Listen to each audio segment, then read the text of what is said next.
Bab 239. Ayah Jeksu. Selesai berkata, Erikin pun membawa Vinola pergi meninggalkan tempat itu. Jamison Chu mengerutkan kening, pada akhirnya tetap menggelengkan kepala. Setibanya di kediamannya, tak berapa lama, beberapa bocah pembuatan obat masuk dengan tangan membawa 2 buah bakul besar obat-obatan. Erikin berdiri, bertanya, apa maksudnya ini? Ini adalah pesan dari ketua. Bocah pembuat obat itu segera menjelaskan, dia berkata, setelah habis digunakan boleh diambil lagi. Erikin segera berdiri dari tempat duduk, berlari ke depan bakul. Sial, semua yang tersimpan di dalam adalah bahan-bahan obat unggulan, serta beberapa pil mujarab yang sudah jadi. Kamu yakin setelah habis boleh diambil lagi? Tanya Erik dengan tidak sabar menelan air liur. Benar, ketua sendiri berpesan demikian, kata 2 orang bocah pembuatan obat.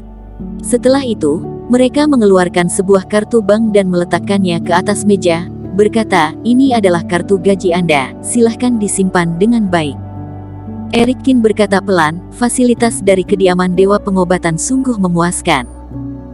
Siapa sangka, bocah pembuat obat itu malah menggelengkan kepala sambil berkata, kemungkinan besar hanya Anda yang mendapatkan fasilitas sebaik ini. Selesai berkata, 2 orang bocah pembuat obat pergi. Membuat Erikin merasa heran, dia semakin tidak mengerti, apa maksud ketua dalam kediaman Dewa Pengobatan. Kenapa bersikap begitu baik pada dirinya? Bagaimanapun juga, ini adalah kabar baik, maka Erik pun tidak banyak berpikir. Dengan begitu, perbedaan besar dari segi sumber kekuatan dan dukungan antara aku dan Jeksu tidak akan ada lagi, kata Erik dengan penuh percaya diri. Di belakang Jeksu ada keluarga Su yang menopang, namun kini di belakang Erikin adalah kediaman Dewa Pengobatan, sama-sama menjadi sumber yang sangat kuat dan kokoh. Dia percaya beberapa bulan yang akan datang akan berkesempatan bertarung dengan Jeksu. Saat ini kabar kemenangan Jeksu tidak berhenti terdengar, berturut-turut bertarung dengan puluhan orang, dia belum pernah menemui kekalahan. Selain beberapa murid yang tertutup, Jeksu hampir menjadi orang terhebat di antara semua generasi muda. Bahkan ketua asosiasi Budo di kota B pun memberikan penghargaan secara langsung padanya. Dunia persilatan pun terus mengirimi pujian kepada Jeksu, banyak pemuda yang menjadikannya sebagai target dan teladan. 3 hari kemudian, daftar peringkat generasi muda muncul di dunia persilatan, beserta kemampuan setiap orang. Yang berada di peringkat 1 adalah Teddy dari keluarga Teng di kota H, dia adalah seorang superior master tingkat 1. Yang berada di peringkat kedua adalah Andrew Zhu dari keluarga Zhu, sama seperti Teddy, dia juga seorang superior master kelas 1. Dan yang berada di peringkat ketiga adalah Richard Kiao dari Dataran Tengah, berhasil mencapai superior master kelas 2. Sedangkan yang berada di peringkat keempat adalah Darren Han dari keluarga Han, juga berhasil mencapai superior master kelas 2. Peringkat kelima ditempati Jeksu, kini dia juga sudah berhasil mencapai superior master kelas 2. Dengar-dengar terdapat sedikit cekok antara dia dan Louis Zong yang berada di peringkat 6, karena belakangan ini Louis sedang menutup diri, tidak melakukan banyak aksi, sedangkan Jeksu malah terus beraksi hingga mengabaikan Louis Zong. Erikin menatap handphonenya, tidak berhenti mencari nama sendiri, akhirnya, berhasil menemukan nama Erikin di posisi ke-38. Peringkat 38. Erikin menggaruk kepala dengan heran, jauh lebih rendah dari yang aku pikirkan. Lanjut menggeser ke bawah, terlihat nama Ardi Ren, Teng Lei dan lainnya, hanya saja posisi mereka terlalu di belakang, tepatnya setelah peringkat ke-50. Kebenaran daftar peringkat ini patut dicurigai, banyak sekali murid handal yang tidak masuk dalam daftar. Kata Vinola Su, misalkan dirinya sendiri, sesungguhnya sudah mencapai superior master, namun tidak seorang pun tahu.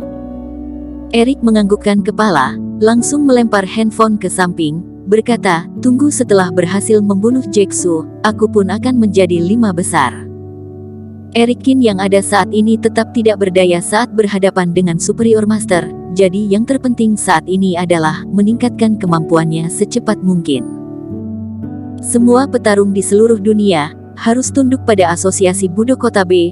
Begitu membantah maksud dan keinginan Asosiasi Budo Kota B, mereka sama saja menentang pihak resmi.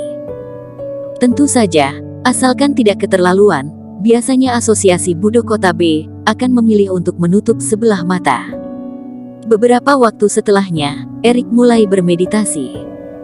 Berkat kekuatan dalam tubuh dan pil mujarab yang dihadiahkan oleh ketua, kemajuan Erik kini semakin pesat. Hanya dalam waktu setengah jam saja, dia berhasil mencapai kelas 4. Kekuatan ototnya juga semakin keras, warna emas pada tulang pun semakin pekat. Kota B, Keluarga Su. Keluarga Su terbagi menjadi 8 bagian. Jack Su dan ayahnya Louis Su tergabung di dalamnya. Itu adalah bagian yang memiliki kebebasan berbicara paling lemah, berada pada urutan ke-8. Dan hari ini adalah hari berkumpulnya bagian ke-8 keluarga Su. Semua anggota keluarga Su berpakaian rapi dan mencolok. Jack Su sengaja mengubah jadwal perjalanannya, bergegas pulang ke rumah keluarga Su. Dalam ruang pesta yang besar, terlihat sebuah meja sepanjang 10 meter, dan Louis Su yang mewakili kekuatan bela diri keluarga Su, duduk di bagian paling utama. Tuan. Sheila Xiao melangkah perlahan, duduk ke samping Louis Su. Louis Su terus menyantap steak sapi di depan meja, tidak mengatakan apapun. Beberapa tahun terakhir entah berapa banyak wanita yang Louis Su pelihara di luar sana, dia sama sekali tidak menyimpan sedikit pun perasaan pada Sheila. Jika bukan karena Sheila memiliki kemampuan yang tinggi, mungkin saja sudah didepak keluar sejak awal. Ayah. Di saat inilah, Jack Su datang dengan penuh wibawa. Setelah melihat Jack Su, terlintas senyum kecil pada wajah Louis Su. Dia menepuk tempat di sampingnya, berkata, "Duduk di sini." "Terima kasih banyak, Ayah." Jack Su membungkukkan badan, lalu duduk di samping Louis. Berada di samping ayahnya sendiri, hati Jack Su terasa sedikit canggung.